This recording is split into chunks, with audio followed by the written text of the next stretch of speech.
तो जब मैं दूसरे दिन सवेरे मॉर्निंग क्लास में आई, हुँ, हुँ।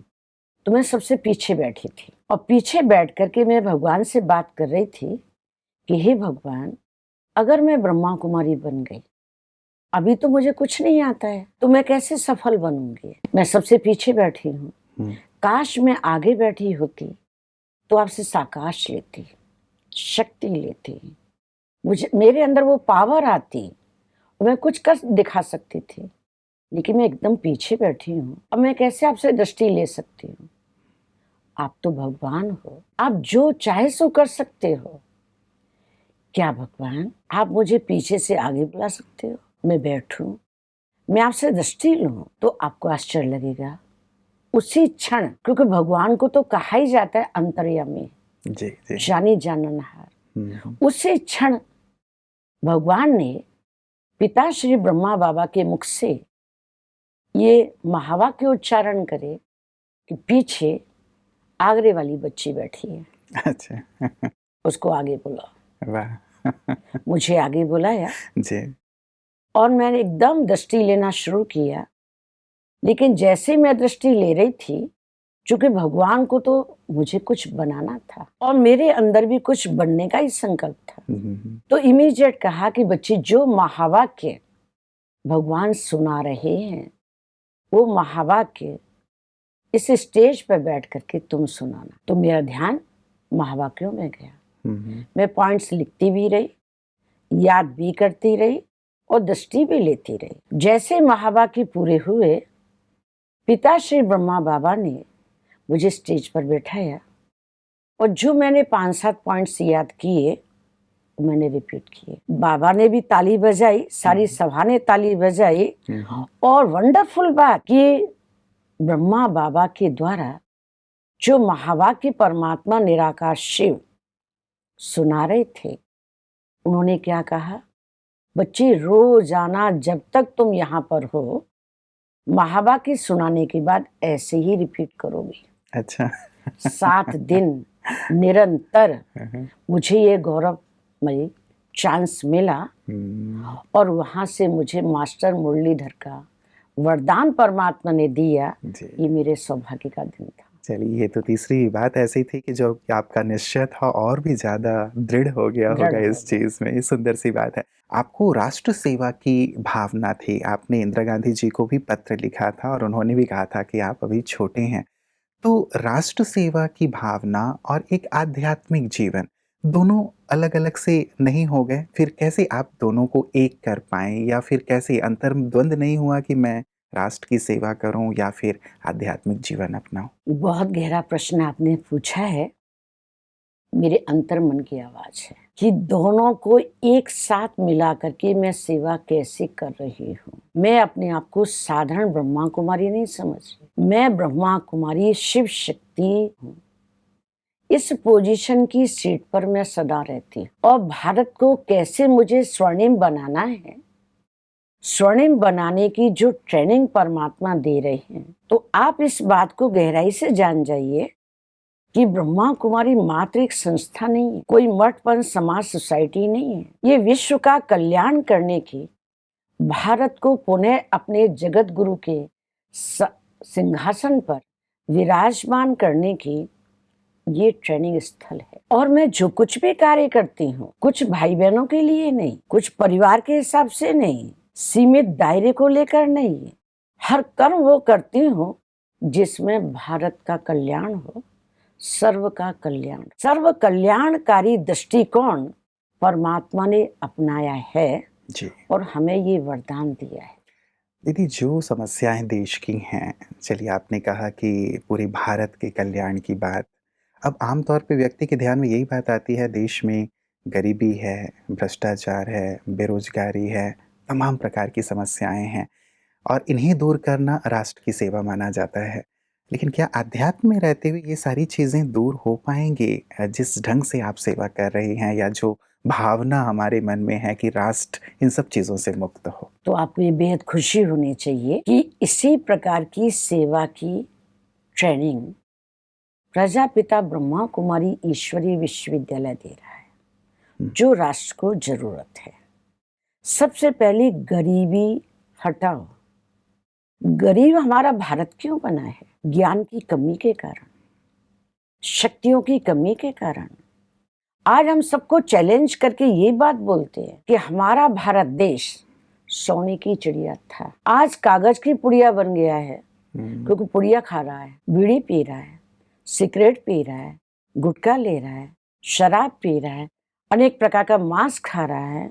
हमारा भारत का जो पैसा है वो व्यसन में जा रहा है। गहराई से आप देखेंगे, समझेंगे तो विज्ञान भी समझ रहा है, आज के बड़े बड़े जो भी हैं वो समझ रहे हैं, डॉक्टर समझ रहे हैं, साइंस वाले समझ रहे हैं कि एक दिन के अंदर भारत में 16,000 करोड़ रुपया ये व्यसन में जा रहा है। अगर 16,000 करोड़ रुपया बच जाए तो हमारा भारत बहुत जल्दी स्वर्णिम बन सकता है। और ठोस सेवा ये ब्रह्मा कुमारी ईश्वरीय विश्वविद्यालय कर रहा है। इस विद्यालय में जितने भी आने वाले भाई बहन हैं, आध्यात्मिक शक्ति के आधार पर अपने आप को व्यसन मुक्त बना रहे हैं। भारत में ही कम से कम 15-20 लाख वो भाई बहन जो रेगुलर क्लास करते हैं, राज योगा मेडिटेशन के द्वारा वो अपने कर्मेंद्रियों पर कंट्रोल कर रहे हैं। रूलिंग पावर, कंट्रोलिंग पावर, कैसे सेल्फ मैनेजमेंट की कला उनके जीवन में आ रही है, जिसमें टाइम, एनर्जी, मनी की बचत हो रही है। सबसे पहली सेवा ये हो रही है। जी जी जी। दूसरा, हमारा भारत देश आज जो हर प्रकार से गरीबी की ओर जा रहा है, तो गरीबी मिटाने में सबसे ज्यादा योगदान कौन कर रही है?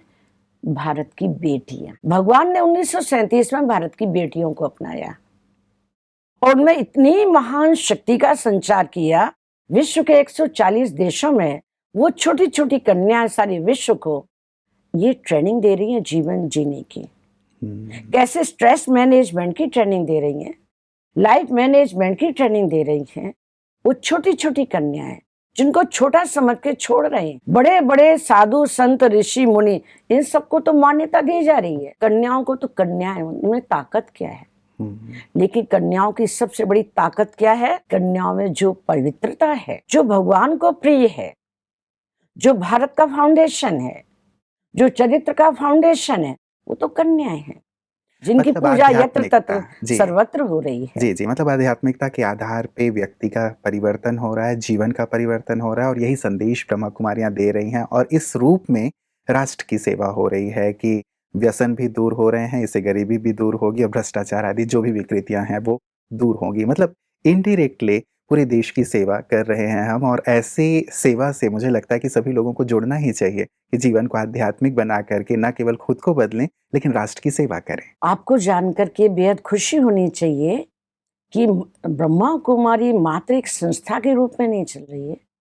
ब्रह्मा कुमारी भारत देश को सक्षम, स्वर्णिम, स्वस्थ, सुरक्षित और हर प्रकार से व्यक्ति के व्यक्तित्व का सर्वांगीण विकास कर रही है। मतलब लोगों को राष्ट्र की नहीं सच्ची समझ सेवा में आ हो रहा रही है, जी जी। वो धर्म की दृष्टि से देख रहे हैं। जब हम प्रोग्राम्स करते हैं, अनेक प्रकार के बिंग के प्रोग्राम करते हैं, तो हमारे देश के कहें, अपने मध्य प्रदेश के कहें, सब मंत्रीगण ये कहते हैं, अरे वाह बहन जी आप ये सेवा कर रहे हो, आप तो हमारी सेवा कर रहे हो। मैंने कहा भाई साहब आपकी सेवा हमारी सेवा एक ही तो है, हम कोई अलग नहीं है। जी जी। क्योंकि वो धर्म के हिसाब से देख रहे हैं कि राम नाम का जाप करते होंगे, ओम नमः शिवाय का पाठ पढ़ते होंगे। जी, जी। नहीं, हम विश्व के कल्याण के लिए हमने अपने जीवन को समर्पित किया है। जी जी, ये देश की सेवा हमारी अपनी सेवा है। बहुत ही गहरी सी बात है दीदी, आपने सच सच कहा कि प्रथम दृष्टि में ऐसा ही लगता है कि शायद यहाँ आत्मा परमात्मा की ही बातें होती होंगी, बाकी राष्ट्र की बातें, राष्ट्र की समस्याओं की बातें ये सब तो होती ही नहीं होंगी। लेकिन सचमुच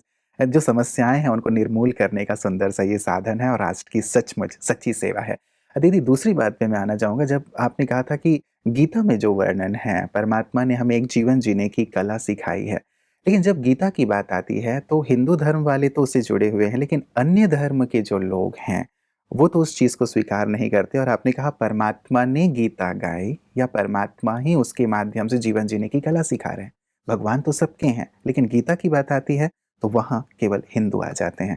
तो सब धर्मों में कैसे समानता है फिर? गीता हिंदू धर्म का ही शास्त्र नहीं, सर्व धर्मों का शास्त्र है। जैसे कि भगवान कोई धर्म विशेष का परमात्मा नहीं, सारे विश्व का परमात्मा। तो कैसे सारे विश्व के लिए परमात्मा ने जो एजुकेशन दी है, जो ज्ञान योग सिखाया है, जो बुद्धि योग सिखाया है, वो सारे विश्व के लिए है। योगा कर्मेषु कौशलम, ये कला के हिंदू धर्म को नहीं, जी। सारे विश्व को चाहिए। और गीता में इसका वर्णन और है। गीता में इसका वर्णन है। जी। परमात्मा ने जो गीता में ज्ञान दिया है, कहीं पर भी हिंदू धर्म का नाम लेके नहीं दिया। हे अर्जुन हिंदू धर्म के लिए नहीं है। हे अर्जन करने वाले अर्जुन मानव, जो ज्ञान को सुन करके अर्जन करने वाले, धारण करने वाले मानव की संज्ञा दी है। खाली हिंदू धर्म के लिए नहीं कह सकते हैं। ये तो हिंदू धर्म का शास्त्र इसलिए कहा जाता है क्योंकि हिंदू में मान्यता ज्यादा है।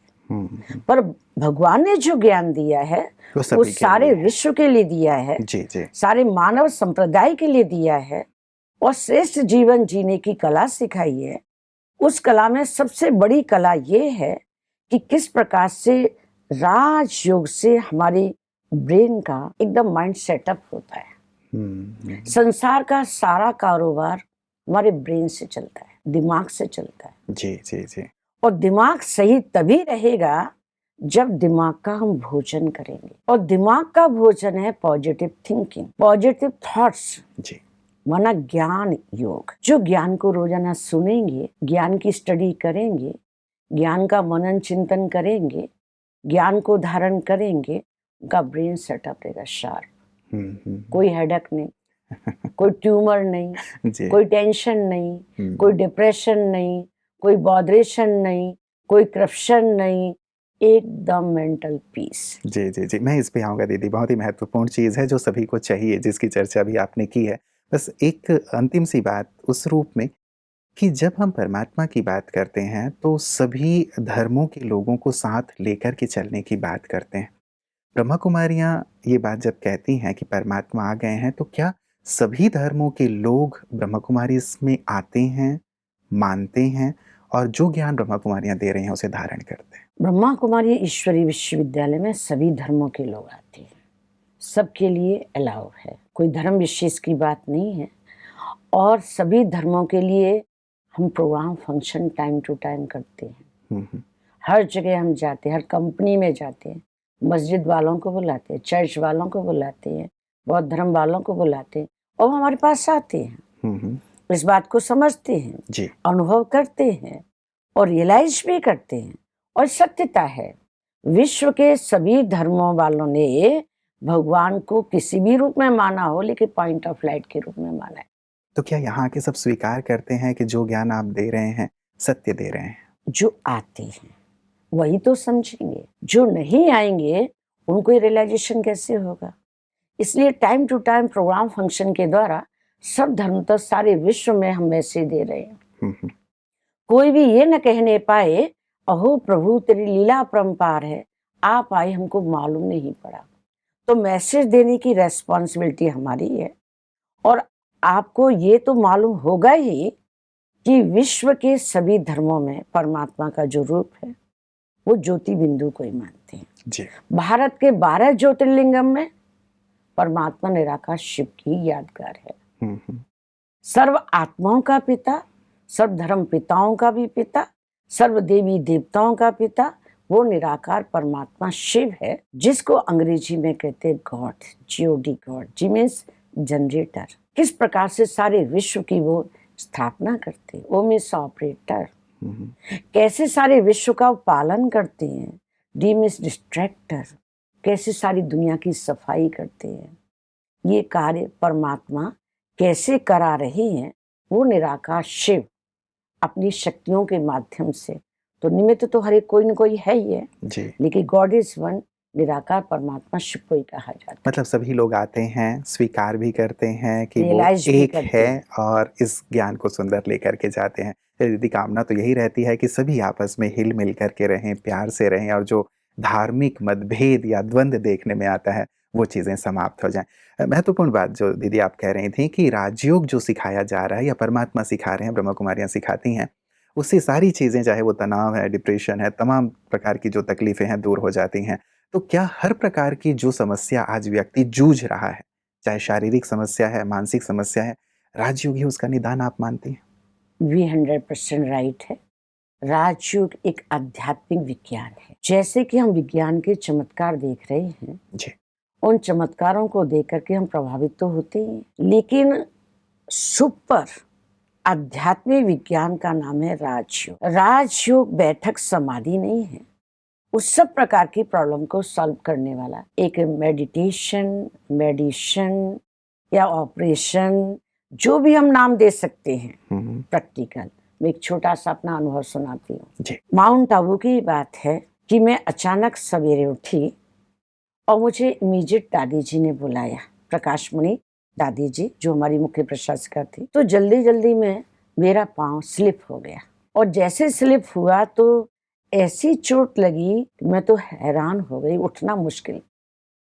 जैसे ही मैंने ऑलमाइटी को याद किया कि हे भगवान मुझे उठाइए, अभी क्या हुआ मुझे नहीं मालूम, प्लीज मुझे उठाइए और मुझे अपनी आदरणीय प्रकाशमणि दादी जी से मिलना है। साथ में फटाफट फोन आया कि मुझे यहाँ पर डायमंड हॉल में क्लास करानी है। अच्छा। कितना बड़ा पेपर था और इतनी गहरी चोट लगी कि उठना मुश्किल था। लेकिन जैसे ही मैंने मेडिटेशन किया, ऑलमाइटी को याद किया, तो आवाज आई तुम उठो और गाड़ी बुला लो। गाड़ी बुलाई और गाड़ी से मैं गई, दादी जी से मुलाकात की, नो प्रॉब्लम, मुझे कुछ भी फील नहीं हुआ। लेकिन जैसे मैं उठने लगी पुनः दर्द इतना कि चलना मुश्किल। फिर मैंने ऑलमाइटी से कहा हे भगवान मुझे क्लास करानी है, डायमंड हॉल में जाना है, मुझे इतने बड़े स्टेज पर जाना है, कोई तकलीफ नहीं होनी चाहिए। आपको आश्चर्य लगेगा कि 2 घंटे मैंने क्लास कराई, कोई प्रॉब्लम नहीं। आराम से मैं गई, आराम से आई और जैसे ही रूम पर गई फिर वही प्रॉब्लम। अच्छा। वही प्रॉब्लम। तो सभी भाई बहनों ने कहा कि चलो ग्लोबल हॉस्पिटल है माउंट आबू में, वहाँ दिखा लेते हैं। वहाँ दिखाने के लिए गई तो हमारे डॉक्टर प्रताप मिड्डा जी थे। उन्होंने सारा चेकअप किया, एक्सरे निकलवाए, तो क्या बताया कि हड्डी टूट गई है, लिगामेंट फट गए हैं, पूरे घुटने की कटोरी चेंज करनी होगी और माउंट आबू से अहमदाबाद जाना होगा। तो मैंने कहा मुझे बाबा के मेडिटेशन रूम में लेके चलिए, मुझे वहाँ जाना है। जब मैं वहाँ गई तो मैंने भगवान से बात की कि पहले तो ये बताइए कि मेरे से क्या भूल हुई है जो मेरा घुटना मात्र फिसलने से टूट गया। तो आपको आश्चर्य लगेगा, भगवान ने कहा बहुत बड़ी भूल हुई है, मैंने तुम्हें टांग खींच के बुलाया है। क्या भूल हुई है कि इस मेडिटेशन रूम से तुम्हें बहुत वरदान मिले हैं, अभी बहुत कार्य करने हैं, लेकिन जब से यह शांतिवन बना है तुम नीचे आती हो और सीधे वापस चली जाती हो, ऊपर तक नहीं आती हो। आज प्रतिज्ञा करो कि जो भी मैं नीचे आऊंगी, ऊपर मेडिटेशन रूम में जाऊंगी, मैं बात करूंगी, मैं वरदान लूंगी। अगर ये प्रतिज्ञा करती हो तो तुम्हें घुटना चेंज कराने की जरूरत नहीं है। आधा घंटा मॉर्निंग मेडिटेशन करो, आधा घंटा इवनिंग करो कि मेरा घुटना सेट हो रहा है, मेरी लिगामेंट सेट हो रही है, मेरी कार्टेज सेट हो रही है, हड्डी जुड़ रही है, एकदम ओके हो रहा है। ऑपरेशन कराओगी, वहाँ भी टाइम लगेगा, पैसा भी लगेगा, सब कोई पैसे की ज़रूरत नहीं है। 40 दिन एक जगह बैठकर मेडिटेशन करो और 41वें दिन उसी डॉक्टर को दिखा देना जिसने तुमने कहा है कि ऑपरेशन कराना पड़ेगा। तो ये मेडिटेशन करते करते आपकी परमात्मा से गुफ्तगू हो रही थी? बात हो रही मेडिटेशन, और एकदम घुटना इतना सेटअप हुआ है, इस घुटने से ज्यादा पावरफुल ही है और 2 रुपए की इसमें दवा नहीं लगी है, ओनली मेडिटेशन। जी। तो राजयोग मेडिटेशन साधारण नहीं, एक आध्यात्मिक विज्ञान है जो हमारे पॉजिटिव पावरफुल थॉट्स से जो भी शारीरिक बीमारियां हैं वो भी ठीक होती हैं, जो मानसिक बीमारियां हैं वो ठीक होती हैं, जो सामाजिक बीमारियां हैं वो ठीक होती हैं, हर समस्या का समाधान। सचमुच चमत्कारिक से अनुभव हैं ये तो कि कैसे परमात्मा हमारी मदद करते हैं। मुझे लगता है कि हमारे दर्शक भी सुन कर के बहुत उत्साहित हो रहे होंगे कि जीवन में जब ऐसी तकलीफ़ें हों, हम भी मेडिटेशन के माध्यम से खुद को हील कर सकते हैं। क्या हमारे जो दर्शक हैं, जो हमें देख रहे हैं, उनके पास भी तमाम प्रकार की शारीरिक व्याधियाँ आती रहती हैं, कभी छोटी तो कभी बड़ी, कुछ बहुत ही क्रॉनिक डिज़ीज़ भी होती हैं। क्या योग का, राजयोग का यहाँ भी उपयोग और प्रयोग किया जा सकता है? हाँ, क्यों नहीं? अभी आपने बहुत अच्छी बात बताई अपने पीएम साहब मोदी जी के बारे में। पिछली बार उन्होंने इस बात को बहुत अच्छे से क्लियर किया था कि अगर राजयोग यही प्राणायाम आसन होता जो भगवान ने सिखाया गीता में, तो सर्कस वाले महायोगी होने चाहिए थे। ये मोदी साहब ने बोला था, जी। मैंने सुना था। हुँ, हुँ, हुँ। राजयोग क्या है? आज से 5000 वर्ष पूर्व परमात्मा निराकार शिव ने ये राजयोग सिखाया था। राजयोग के प्रथम गुरु परमात्मा निराकार शिव थे, लेकिन वो राजयोग क्या है वर्तमान में नहीं समझ में आ रहा है। इसलिए जो योग चल रहा है वही सिखाएंगे। हुँ, हुँ। शारीरिक फिटनेस के लिए एक्सरसाइज कंपलसरी है, जी। लेकिन मानसिक फिटनेस के लिए ये राजयोग कंपलसरी। तो राजयोग क्या है, हम उसको सरल भाषा में बताते हैं। Rajyoga meditation means super power से रिलेशन, कनेक्शन। कोई भी आए टेंशन, डिप्रेशन, इमीडिएट लें उनसे सजेशन और हमेशा के लिए मिट जाए टेंशन, डिप्रेशन। जी।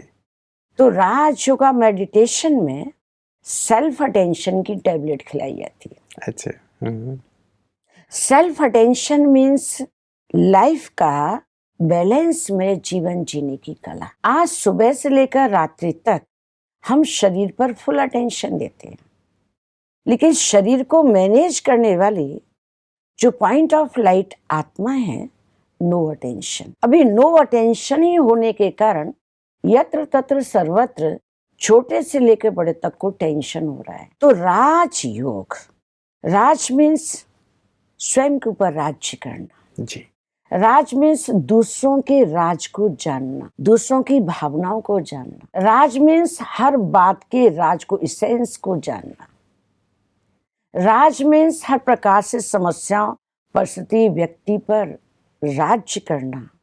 राज मीन्स बड़े से बड़ा राजा बनना। योग मीन्स जोड़, कनेक्शन, रिलेशन, सुपर पावर परमात्मा से, जिस पावर के आधार से योगा कर्मेषु कौशलम, हमारे कर्मों में कुशलता है। योग मीन्स योग्य, वेल क्वालिफाइड, बैठक समाधि नहीं, जी, जी। Well qualified. शक्तियों का विकास हो, जिम्मेवारियों का विकास हो।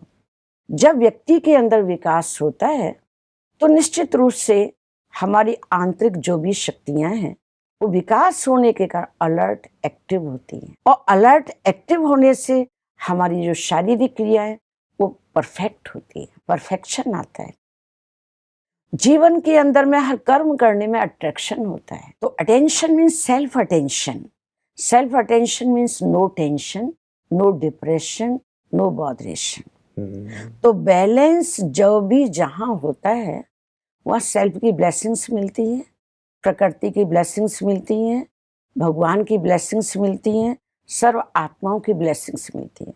और ब्लेसिंग्स सबसे बड़ा धन है, सबसे बड़ी शक्ति है, सबसे बड़ा साधन है। तो जब ऐसी ब्लेसिंग्स में हमारा जीवन होता है, वो जीवन ही राजयोगी जीवन कहलाता है।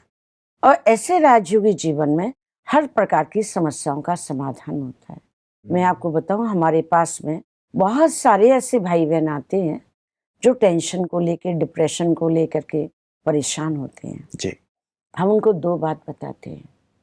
पहले तो सेल्फ कॉन्फिडेंस, अपने ऊपर आत्मविश्वास ऐसे कीजिए जैसे गाड़ी को चलाने के लिए एक्सपर्ट ड्राइवर चाहिए। अगर ड्राइवर के प्रति आपका टेंशन नहीं है, ड्राइवर को आप समय पर भोजन नहीं दे रहे हैं, समय पर रेस्ट नहीं दे रहे हैं, तो एक्सीडेंट करेगा या छोड़ के जाएगा। सुसाइड कौन कर रहे हैं? वही कर रहे हैं जिनको सेल्फ अटेंशन नहीं है। विल पावर वीक है। इसी प्रकार कोई भी घटना हो रही है, दुर्घटना हो रही है, वो सेल्फ अटेंशन की कमी से। मतलब सारी जो भी समस्याएं दिखाई दे रही हैं कहीं ना कहीं अपने ऊपर अटेंशन की कमी है या खुद में एक खालीपन की बात है, तो राजयोग इन चीज़ों को दूर कर देता है। दीदी, ये सारी चीज़ें तो हमारे जीवन में राजयोग से आएंगी ही, क्या है ये तो बड़ा विषय हो सकता है, लेकिन फिर भी इनकी प्राप्तियों की बात यदि मैं करूं तो जो बात मैंने रखी थी, क्या शारीरिक तकलीफों को, बीमारियों को दूर करने में इससे मदद प्राप्त होती है? आज डॉक्टर भी इस बात को रियलाइज कर रहे हैं और बता रहे हैं कि 90% जो प्रॉब्लम हो रही हैं वो मानसिक है। 10% है घटना, दुर्घटना, खान पान, जिसका ट्रीटमेंट बहुत अच्छे से डॉक्टर्स दे रहे हैं, मेडिसिन के थ्रू, ऑपरेशन के थ्रू। लेकिन 90% का ट्रीटमेंट प्रजापिता ब्रह्मा कुमारी ईश्वरीय विश्वविद्यालय राजयोगा मेडिटेशन के थ्रू दे रहा है। और 90% प्रॉब्लम जब सॉल्व हो जाती है तो 10% का ट्रीटमेंट तो सब जगह मिल रहा है। बिल्कुल। तो ये ब्रह्मा कुमारी ईश्वरीय विश्वविद्यालय मात्र विद्यालय नहीं है, ये हॉस्पिटल कम यूनिवर्सिटी है। हम सबको ये बात समझाते हैं जी जी कि 90% क्योर होना है तो आप 1 घंटे का समय लेकर अवश्य आइए। जी जी जी हम नहीं मना करते कि हॉस्पिटल नहीं जाइए, जो आवश्यकता है, लेकिन 90% प्रॉब्लम ठीक करने की चैलेंज, ट्रीटमेंट, ऑपरेशन यहाँ मिल रहा है। क्या बात है, 90% यदि व्यक्ति ठीक हो जाता है तब तो आपने जैसे कहा 10% की कोई बात ही नहीं है। क्या दीदी ऐसे लोग कभी आए आपके पास? डॉक्टर्स भी भेज रहे हैं भाई साहब, ये तो बहुत अच्छी बात आपने कह दी। डॉक्टर्स भी भेज रहे हैं कि आपकी हर प्रॉब्लम का सॉल्यूशन जाइए ब्रह्मा कुमारी ईश्वरीय विश्वविद्यालय। क्या किसी को बहुत तनाव था, किसी को बहुत डिप्रेशन की स्थिति थी, ऐसी कंडीशन में कोई आया हो आपके पास, बिल्कुल ठीक होके गया हो? क्या कोई ऐसे अनुभव आपके पास नजदीक में है? मेरे पास भाई साहब हजारों अनुभव है। आपको वंडर लगेगा, अमेरिका से मेरे पास एक भाई आया था जी। उसके हार्ट की इतनी बड़ी प्रॉब्लम थी, जिस प्रॉब्लम को कोई डॉक्टर, अमेरिका वालों ने ये कह दिया था, न तो हमारे पास ऐसा कोई हॉस्पिटल है, ना इस प्रकार का कोई ऐसी कोई भी साधन नहीं है जो आपके प्रॉब्लम को सॉल्व कर सका। भगवान ही कर सकता है। कैसे भी उसको मालूम पड़ा कि बहन जी के पास में, ये आपको वंडर लगेगा, मैं आपको अपना अनुभव शेयर करना चाहती हूँ। जी जी मैंने चुना था कि मैं डॉक्टर बनूंगी और देश की सेवा करूंगी, और उसी हिसाब से मैंने पढ़ाई की।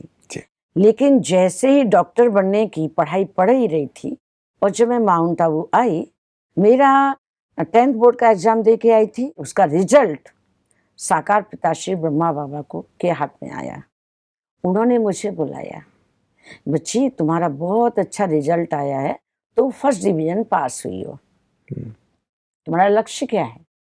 मैंने कहा मुझे डॉक्टर बनना है और सबको स्वस्थ करना है।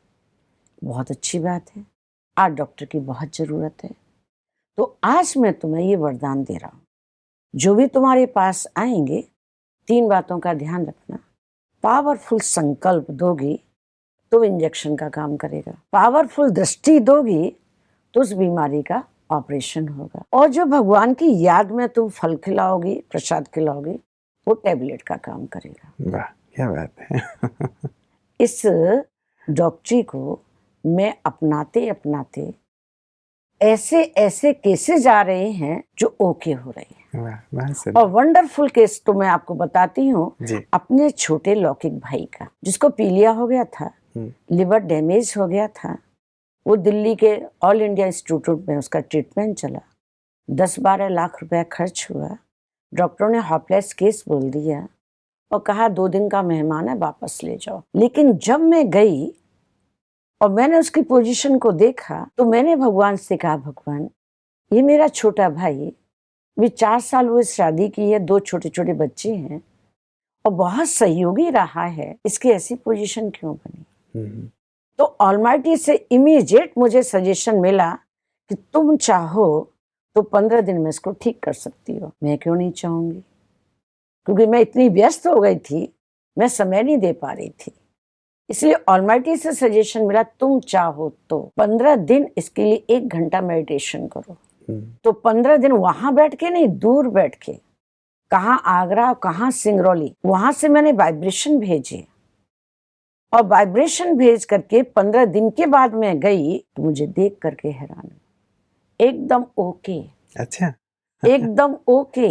अखबार पढ़ रहा था। मैंने कहा कृष्णा तो बिल्कुल ठीक हो गए। जी जी एकदम ठीक हो गए।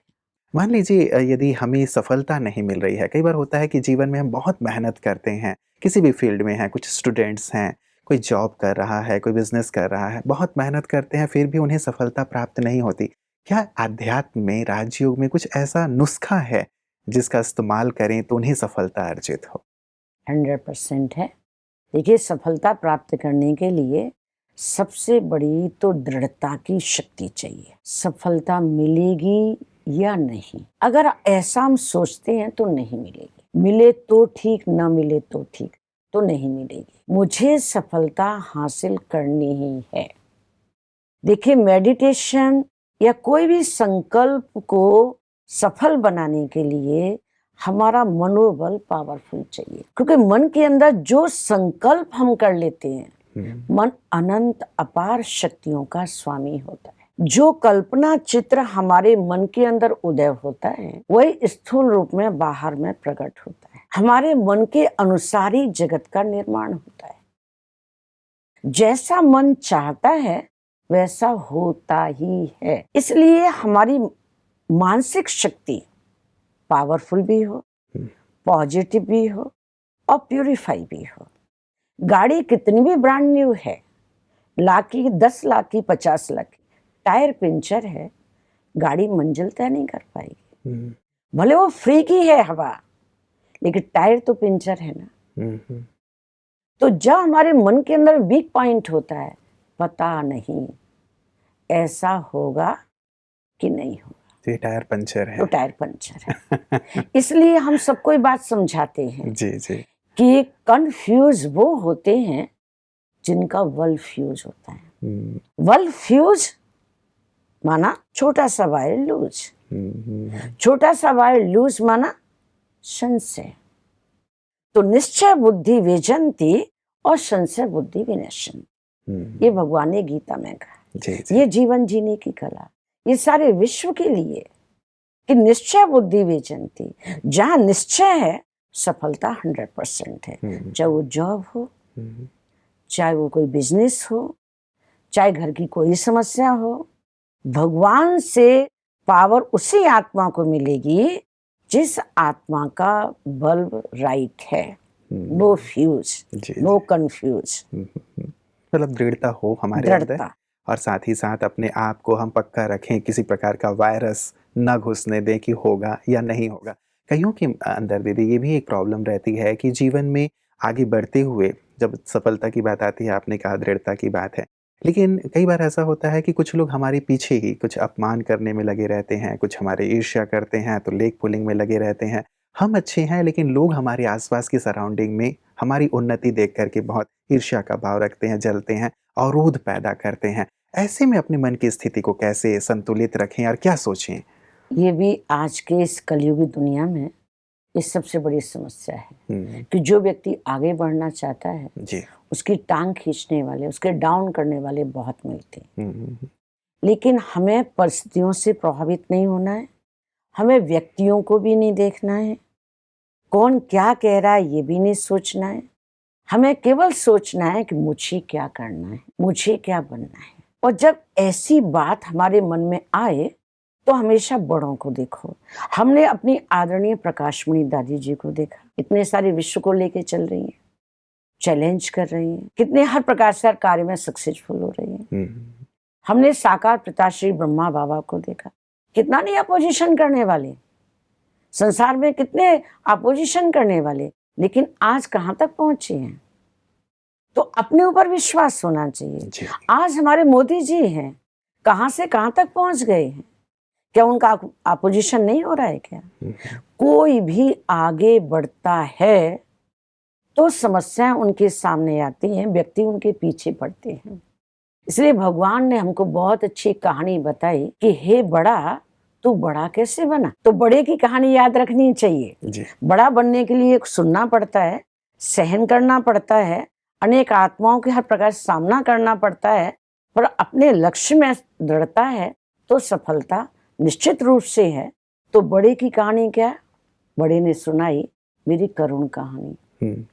जब मैं कुछ नहीं था, मात्र बड़े बनने का संकल्प था, तो पहले मुझे पानी में भिगोया गया। रात भर मसल मसल के मेरी चमड़ी उतारी गई, फिर मुझे हर प्रकार से मिक्सी में मेरी हड्डी पसली चूर चूर की। मैं बड़ा नहीं बना, लेकिन गरम गरम तेल में मुझे डाला गया, कुछ सेक आया और गरम गरम तेल से निकाल के फिर मेरे घाव पर नमक मिर्च दही छिड़का गया। तब मैं बड़ा बना। बड़ा ऐसे नहीं बन जाता, किसी क्षेत्र में बड़ा बनने के लिए जी, जी, जी। कुछ सहन करना पड़ता है, और सहनशीलता की शक्ति तभी आती है जब हमारे लक्ष्य में दृढ़ता होती है। तो दृढ़ता में कहा जाता है, दृढ़ता से बढ़ के संसार में निपुणता भी कुछ भी नहीं है। जी, जी, जी। इसलिए दृढ़ता को नहीं छोड़ना चाहिए, और दृढ़ता के साथ साथ सफलता प्राप्त करने के लिए अपनी जो आवश्यक मेहनत है वो तो आवश्यक जरूर करनी ऐसे ही भगवान हमें वरदान दे दे और हमें कुछ नहीं आए तो भगवान का वरदान दिया भी सफल नहीं होगा। डॉक्टर बन गए, डिग्री हासिल हो गई, आता जाता कुछ नहीं। मतलब कर्म तो करना ही होगा, परिश्रम करना होगा, सीखना होगा, क्योंकि केवल योग से भी कुछ नहीं होगा कि योग तो हम करें ही, लेकिन साथ ही ये ज़रूरी है। दीदी बहुत सारी समस्याएं हैं, लेकिन उन सबको तो मैं आपके सामने नहीं रख सकता, लेकिन चलते चलते आप हमारे सभी दर्शकों को क्या कहना चाहेंगे कि जीवन बिल्कुल समस्याओं से मुक्त हो जाए, समाधान युक्त हो जाए, आनंद से परिपूर्ण हो जाए, क्या करें, वो क्या संदेश देंगे? मेरी शुभ भावना है, जो भी दर्शक हैं, जो भी सुन रहे हैं, समझ रहे हैं, मैं आप सभी को हार्दिक निमंत्रण देती हूँ अपनी लाइफ को सक्सेसफुल बनाने के लिए, टेंशन फ्री बनाने के लिए, सब प्रकार की समस्याओं का समाधान पाने के लिए आप एक बार कम से कम एक मास 1 घंटे का समय अवश्य दें, तो ये जीवन आपका अनुभव बन जाएगा। क्योंकि अनुभव बहुत बड़ी शक्ति है, अनुभव से बड़ा प्रमाण संसार में कोई दूसरा प्रमाण नहीं है। तो मेरी शुभ भावना है कि आप सभी इसका प्रैक्टिकल अनुभव करें, जो मेरा अनुभव है वो अनुभव आप सभी का बन जाए। ओम शांति। है ये समाधान समाधान।